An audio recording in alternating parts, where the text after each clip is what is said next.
마태복음 1장 18절로 25절 봉독하겠습니다.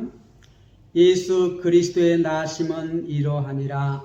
그의 어머니 마리아가 요셉과 약혼하고 동거하기 전에 성령으로 잉태된 것이 나타나더니 그의 남편 요셉은 의로운 사람이라 그를 드러내지 아니하고 가만히 끊고자 하여 이 일을 생각할 때에 주의 천사가 현몽하여 이르되 다윗의 자손 요셉아 내 아내 마리아 데려오기를 무서워하지 말라. 그에게 잉태된 자는 성령으로 된 것이라. 아들을 낳으리니 이름을 예수라 하라. 이는 그가 자기 백성을 그들의 죄에서 구원할 자이심이라 하니라.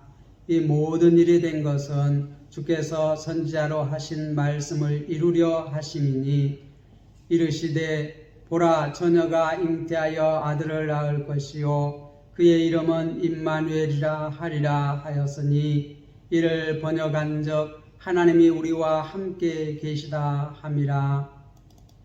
요셉이 잠에서 깨어 일어나 주의 사자의 분부대로 행하여 그의 아내를 데려왔으나 아들을 낳기까지 동침하지 아니하더니 다음에 이름을 예수라 하니라. 아멘.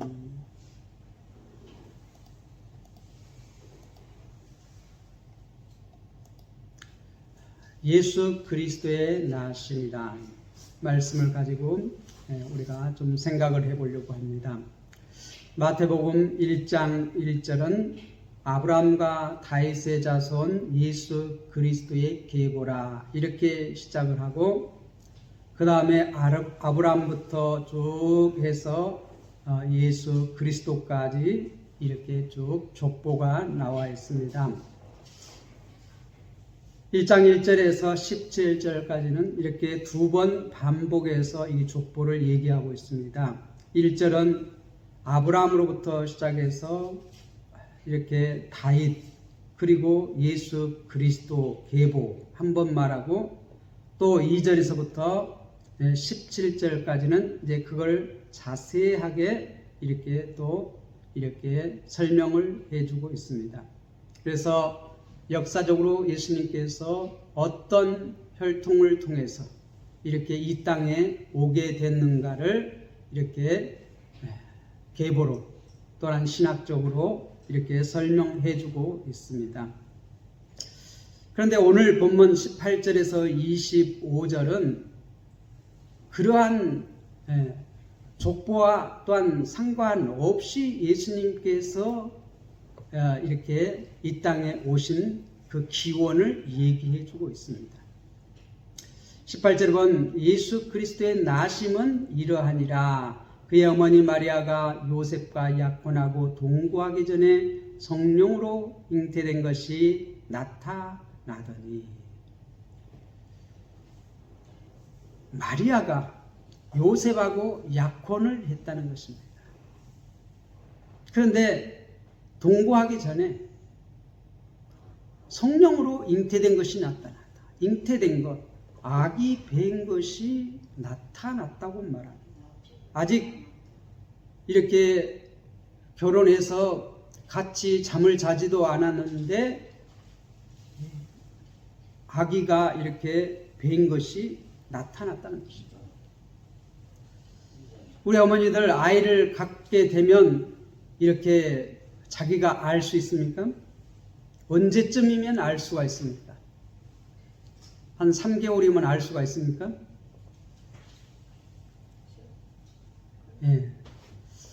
이렇게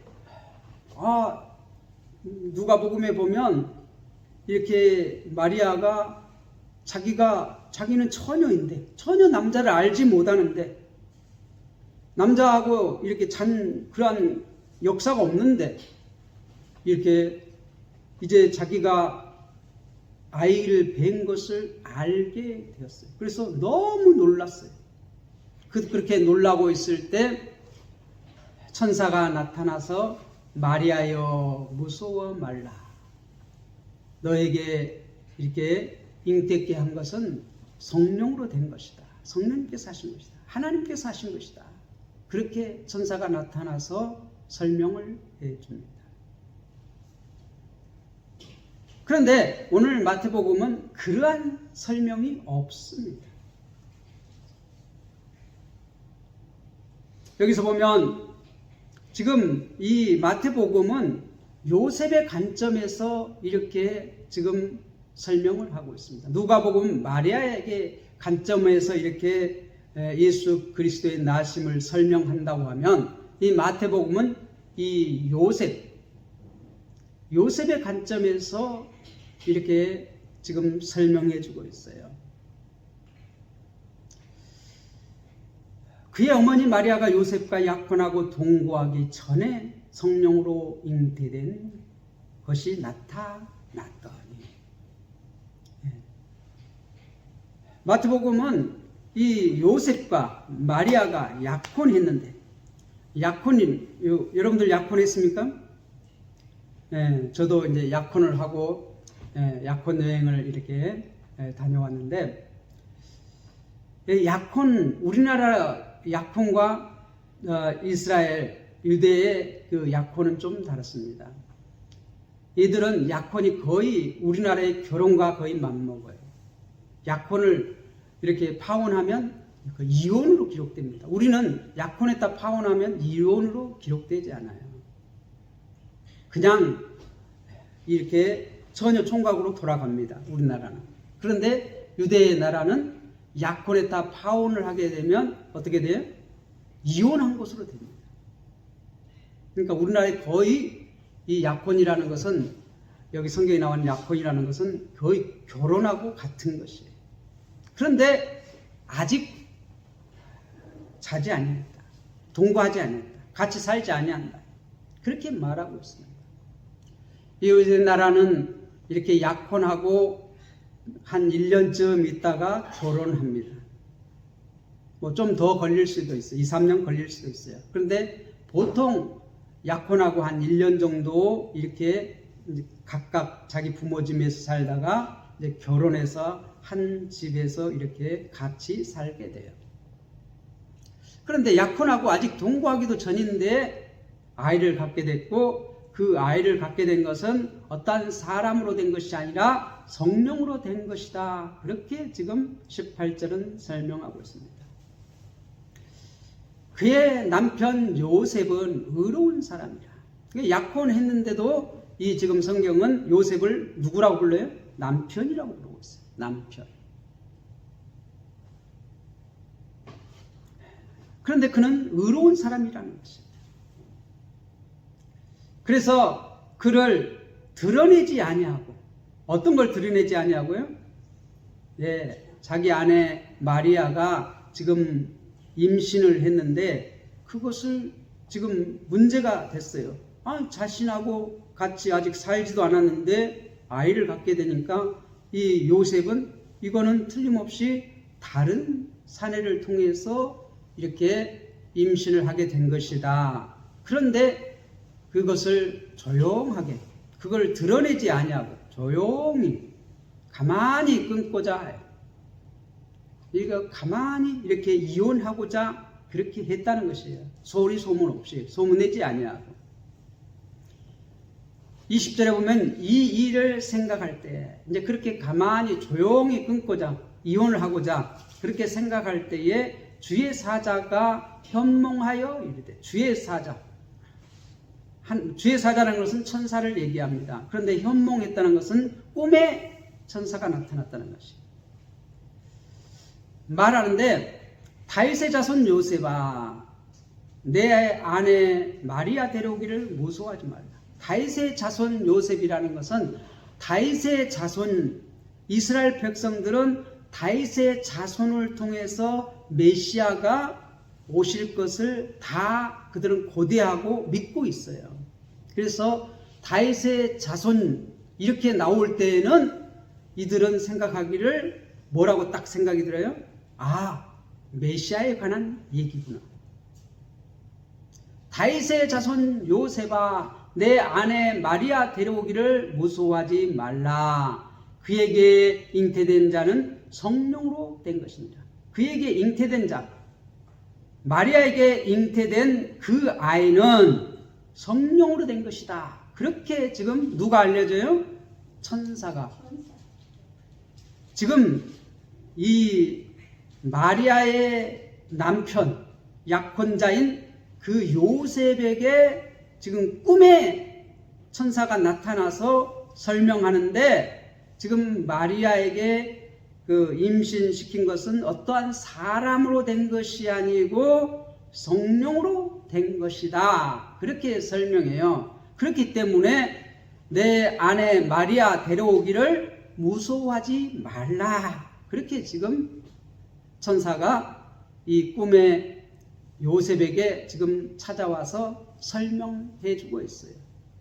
그러니까 지금 요셉은 이 가만히 끊고자 하는 것은 뭐 때문에 가만히 끊고요? 지금 두려웠어요. 뭐가 두렵냐 하면 이 약혼자와 이렇게 합해서 아이를 갖지 않고 다른 사람으로 말미암아 이렇게 아이를 갖게 되면 그것은 이렇게 돌로 쳐 죽일 그러한 죄에 해당돼요. 유대 나라에서는 이 자기 남편 외에 이렇게 간음을 하게 되면 그거는 죽을 죄예요. 죽을 죄. 그러니까 마리아가 이 사실에 밝혀지면 나는 약혼자인데요. 나는 저 마리아하고 잔 적이 없습니다. 나는 그래서 이 결혼할 수 없습니다. 그렇게 파혼을 선언하면, 이혼을 이렇게 하게 되면 어떻게 돼요? 그게 알려지면 마리아는 죽게 돼 있어요. 그걸 두려워해서 가만히 끊고자 했다는 거. 소리 소문 없이 조용히. 그런데 지금 천사가 요셉의 꿈에 나타나서 내 아내 마리아 데려오기를 무서워하지 말라. 그에게, 마리아에게 이렇게 잉태된 자는, 그 아기는 성령으로 된 것이라는 거죠. 그러니까 이러한 사실에 비추어서 이 천사가 지금 설명해 준 것을 비추어서 다윗의 자손 요셉아, 지금 이렇게 내 아내 마리아에게 잉태된 자는 누구다? 메시아다. 그렇게 설명할 수가 있는 것이에요. 오늘 18절은 이렇게 말합니다. 예수는 그리스도. 예수는 그리스도. 예수 그리스도의 나심. 그렇게 설명하잖아요. 예수가 메시아다 그 말이에요. 그리스도라는 것은 다른 언어로 얘기하면 메시아다 그 말입니다. 유대인의 말로 하면 메시아고, 이제 헬라 말로 하면 그리스도예요. 똑같은 말을 지금 다른 나라 말로 이렇게 사용하는 것이에요. 예수 그리스도. 그래서 예수는 즉 그리스도다. 그렇게 지금 설명하면서 그 그리스도가 나시면 이제 그것을 쭉 지금 설명하는 것이에요. 자, 21절에 그리고 천사가 또 아주 중요한 사실을 알려줍니다. 누구에게 지금 알려준다고요? 요셉에게. 아들을 낳으리니 이름을 예수라 하라. 지금 마리아에게 성령으로 잉태된 자는 아들인데, 그 아들이 태어나면 이름을 뭐라고 하라고요? 예수라 하라. 그리고 그 예수의 이름의 뜻을 설명해 줍니다. 이는 그가 자기 백성을 그들의 죄에서 구원할 자이십니다. 이게 그리스도에 대한 설명이에요. 메시아에 대한 설명이에요.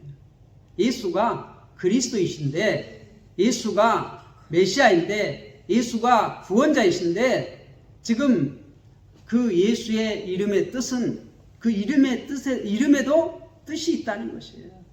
그 뜻을 설명해 주는 것이에요. 그 뜻이 그가 자기 백성을 그들의 죄에서 구원할 자이십니다. 예수의 이름의 뜻이 뭐라고요? 그가 자기 백성을 그들의 죄에서 구원할 자다. 그게 예수 이름의 뜻이에요. 그러니까 예수 그렇게 들으면 사람들이 그 이름만 딱 들어도 지금 예수가 누군 줄 알아요? 그리스도임을 알아요. 그리스도임을 알아요. 사실. 아, 예수가 그리스도구나. 예수의 이름을 뜻을 가만히 보니까 우리의 구원자가 되신다? 우리의 구원할 자다? 메시아구나. 우리나라 사람들도 이름을 지을 때 다 이렇게 뜻을 생각하고 어떠한 사람이 됐으면 좋겠다 하고 이름을 짓습니다. 근데 이 히브리 사람들도 이름을 지을 때 어떻게? 그렇게 어떠한 사람이 되기 위해서 이렇게 이름을 지어요. 근데 이 이름을 누가 지어줬다고요? 마리아가 진 것도 아니고 요셉이 진 것도 아니고 누가 지어줬어요? 주의 천사. 주의 천사. 그러니까 천사가 와서 알려줬는데 그 천사가 자기 마음대로 알려준 것이 아니라 그 주인께서 알려준 대로 알려준 것이라. 주의 천사니까, 하나님의 천사니까, 하나님께서 알려준 대로 이 천사가 지금 요셉에게 찾아와서 그 이름을 지어준 거예요. 그러니까 이 예수란 이름은 사람이 진 게 아니에요. 하나님께서 진 거예요. 그런데 이 유대 사람들은, 이스라엘 사람들은 그 메시아를 오고 오르는 세대 동안에 계속해서 그들은 기다렸어요. 조상 대대로 그 메시아를 이렇게 기다렸어요. 기다렸다는 것은 뭐죠? 그들이 항상 가르쳤다는 것이에요. 후손들에게 계속해서 교육을 시켰다는 것이에요. 그래서 그들은 항상 메시아를 기다렸어요. 왜 메시아를 기다릴까요? 자기들을 구원해 줄 그러한 다윗과 같은 그러한 왕이 태어나기를 기다렸어요. 지금 이 유대 사람들은, 이스라엘 사람들은 지금 세계에서 가장 당시의 강대국인 로마의 식민지, 로마 나라의 억압을 받고 있어요. 그런데 지금 다윗과 같은 왕이 태어난, 그러한 메시아가 태어나면 자신들을 이렇게 해방시켜서, 모세가 이스라엘 백성을 애굽에서 구원해내는 것처럼 이 메시아가 태어나면 자신들을 이 로마의 세력으로부터 구원해서 자신들을 다윗 왕국과 같은 그러한 나라로 이렇게 회복시켜 줄 것을 소망했어요. 기다렸어요.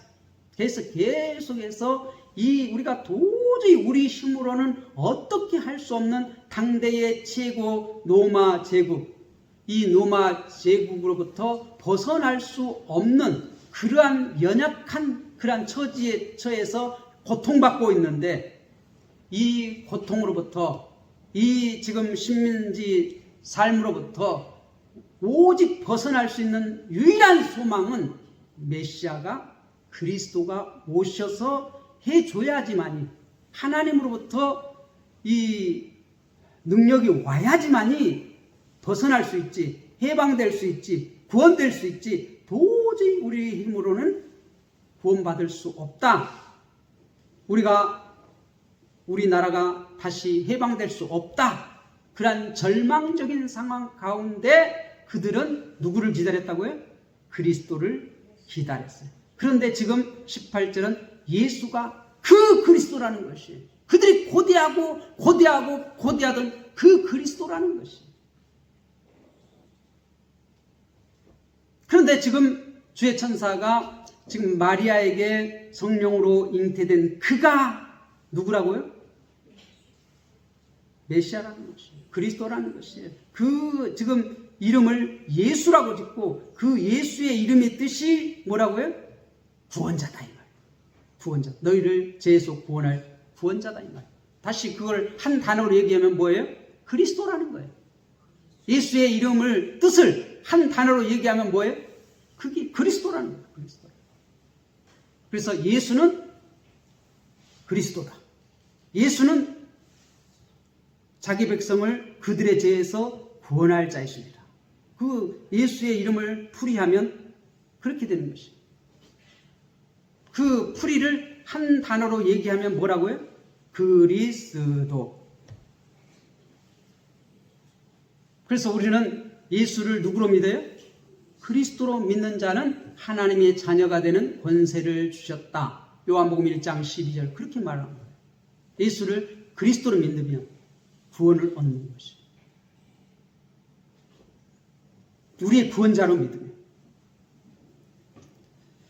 그리고 22절에 이렇게 말해요. 이 모든 일이 된 것은 주께서 선지자로 하신 말씀을 이루려 하심이니라. 이 모든 일이 된 것은 지금 이것은 마태가 우리에게 설명해 주고 있는 것이에요. 마태복음의 이 독자들에게 설명해 주고 이 모든 일이 된 것. 이 모든 일이라는 건 뭐예요? 지금 1장에서부터 1절에서부터 17절까지 지금 아브라함에서부터 다윗 그리스도의 나심 이 모든 것을 이 역사적인 그 일을 한 것은 이미 선지자가 예언한 것이라는 것이에요. 그게 지금 이루어졌다는 것입니다. 또 이렇게 예수 그리스도의 나심 이 기원을 지금 설명하는데 성령으로 마리아에게 처녀인 마리아에게 잉태해서 동거하기 전 처녀란 말이에요.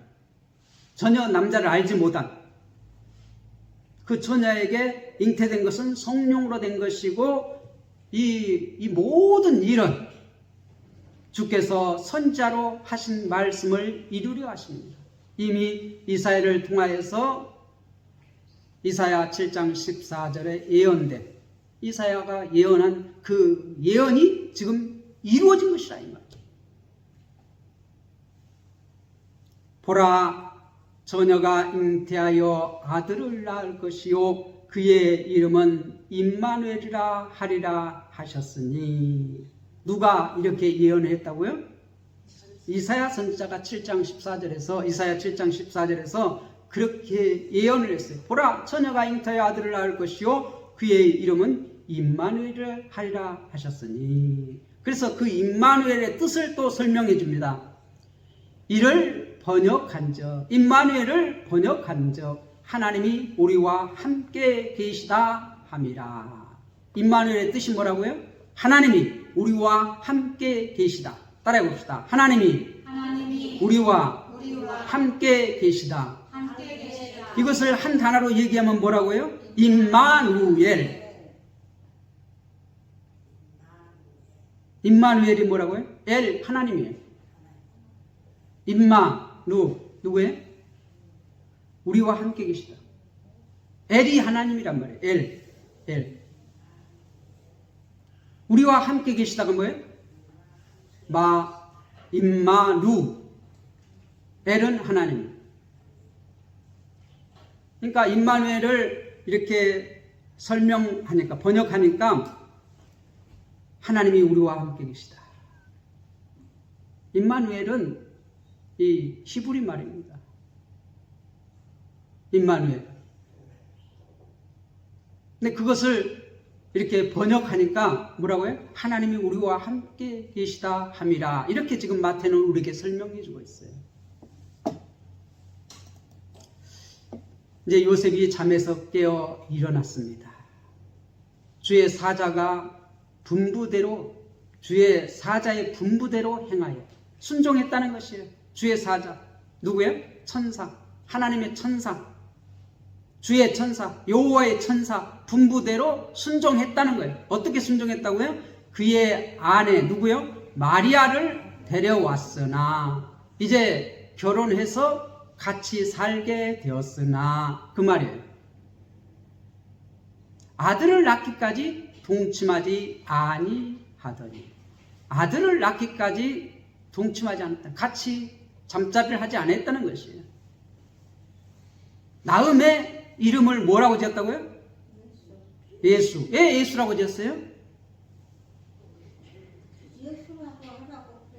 네, 주의 천사가 꿈에 나타나서 아들을 낳으리니 이름을 예수라 그렇게 지으라 그렇게 했는데 지금 요셉은 그 주의 천사가 말한 대로, 알려준 대로 그대로 순종했다는 거예요. 그대로 이루어졌다는 거예요. 그래서 예수는 누구라고요? 18절 처음에 예수 그리스도. 예수는 그리스도다. 그런데 그 예수가 왜 그리스도인지 설명을 쭉 해줘요. 이제 성경은 다 설명을 했습니다. 그런데 이 예수를 이제 우리의 그리스도가 되기 위해서 왜 이렇게 일반적으로 예수님께서 사람을 통해서 사람과 사람, 남자와 여자가 결혼해서 이렇게 아이를 낳아서 그 아이가 그리스도가 되지 아니하고 왜 이 약혼한 처녀, 그 아이 남자 알지도 못하는 처녀인 그에게 아이를 베게 해가지고 왜 그가 그리스도가 되게 했냐 이 말이에요. 무슨 의미가 있어서 이렇게 하나님께서 역사를 하셨는가 이 말이에요. 우리가 1절에서부터 17절까지 아브라함과 다윗의 자손으로 이렇게 혈통적으로 태어나면 아담의 죄가 그대로 전가됩니다. 그래서 원죄를 가지고 태어날 수밖에 없어요. 그런데 그 원죄, 죄인으로 태어나면 우리의 그리스도가 될 수가 없어요. 그래서 죄가 없이 이제 메시아가 이 땅에 오셔야만 했는데 그 죄가 없이 이 세상에 오기 위해서 특별한 방법을 하나님께서 사용하셨는데 그 특별한 방법이 뭐예요? 처녀의 몸을 통해서 성령으로 잉태하게 한 거예요. 요셉으로 잉태하게 한 것이 아니라 성령으로 잉태하게 한 것이에요. 그러니까 법적으로는, 족보적으로는 지금 요셉을 통해서 와야 돼요. 그래서 우리가 예언에 계속해서 아브라함과 다윗의 후손으로 그리스도가 나실 것이다. 그렇게 예언을 했어요. 또 한 예언은 뭐라고 말해요? 우리가 이사야 7장 14절에 이제 처녀를 통해서 그리스도가 태어나실 것에 대해서 예언을 했어요. 그러니까 두 가지를 예언을 한 거예요. 한 가지는 뭐예요? 이 역사적으로 아브라함과 다윗의 후손으로 태어날 것이다. 또 하나는 뭐라고요? 처녀에게서, 이 동정녀 처녀에게서 그리스도가 태어나실 것이다. 그런데 이제 역사상 이제 그것이 이루어질 때는 그게 어떻게 하나로 이루어지는가, 그것을 지금 설명하는 것이 1장이에요. 이 두 예언이 어떻게 하나로서 이렇게 이루어지는가, 그것을 설명하는 것이 1장 1절에서부터 17절까지고 그게 18절에서 25절이에요. 좀 어렵죠, 오늘 말씀이. 두 가지를 하나로 이렇게 합쳐서 얘기를 하려니까 그래요. 그래서 예수님이 죄가 없이 그리스도로 이 땅에 나시기 위해서 이 특별한 방법, 이 처녀인, 동정녀인 마리아를 통해서 성령으로 잉태해서 죄가 없이 이 세상에 오셔야 했기 때문에 아담의 죄를 이렇게 가지고 태어나지 않은 산자로, 요한복음에서는 빛으로 오시기 위해서, 이 세상이 다 어둠 가운데, 죄 가운데 있었는데 그 죄를 가지고 왔지 않고 빛으로 오시기 위해서, 생명으로 오시기 위해서, 요한복음의 설명은 빛으로 설명했고 생명으로 설명했는데, 그 빛으로 오시기 위해서, 생명으로 오시기 위해서 이 특별한 방법, 동정녀를 통해서 성령으로 잉태해서 이렇게 이 세상에 오셔요. 그래서 예수님은 참 하나님이십니다. 죄가 없으십니다. 그런데 사람으로 태어나셔야 돼요. 참 사람, 죄가 없는 사람으로. 그래서 어떻게 해요? 특별한 방법, 동정녀 마리아에게 성령으로 잉태해서 이 땅에 오심으로써 사람의 몸을 입고 오시는데 어떻게? 죄는 없이 참 사람으로. 그래서 예수님은 참 하나님이시면서 참 사람으로 태어나시기 위해서 이 특별한 방법. 그래서 법적으로는 요셉의 아들이에요. 그 족보를 통해서 왔으니까. 그러나 실제적으로는 이 요셉의 시를 통해서 온 게 아니에요. 성령으로 특별한 방법으로. 그래서 이 1장 1절에서 17절 이것이 지금 이루어지고 예언된 것이 이루어지고 또 이제 성령으로 잉태된 처녀 말에게 성령으로 잉태된 이 예언이 18절에서 25절 이게 이루어짐으로써 이거 두 가지 예언이 하나로 이렇게 이루어지는 것을 도저히 합할 수 없는 이것이 하나님의 특별한 방법을 통해서 하나의 사실로 이렇게 이루어지는 그러한 역사적인 사건을 지금 마태복음 1장은 우리에게 알려주고 있는 것입니다. 어떻게 해서 예수가 그리스도가 되실 수 있는가? 거기에 대해서 지금 신학적으로 설명해 주고 있는 것입니다. 이 사실을 알면 이제 마태복음 전체가 뭘 우리에게 말하려고 하는지를 알 수가 있는 것입니다. 뭘 말하려고 해요? 예수는 그리스도다. 이것을 말하려고 하는 것입니다. 마태는 이 마태복음을 통해서 예수는 그리스도라는 사실을 밝히기를 원하는 것입니다. 마태복음 1장에서부터 28장까지 예수가 어떻게 그리스도가 되시는지를 마태는 설명해 나가는 것입니다. 차근차근. 이미 그걸 마태복음 1장 1절 첫머리에서 또 18절에서 그것을 전제하고 들어가요. 예수는 그리스도다 하는 것을. 처음부터 밝히고 그것을 이제 차근차근 설명해 나가요. 왜 예수가 그리스도인가? 왜 예수가 우리의 구원자이신가? 왜 예수가 우리의 메시아인가? 그것을 설명해 주는 것입니다. 그래서 여러분들이 마태복음을 처음부터 차근차근 읽으면, 기도하면서 읽으면 예수는 누구라고 고백해야 돼요? 그리스도구나. 나의 그리스도가 되십니다 하는 고백이 나와야 돼요.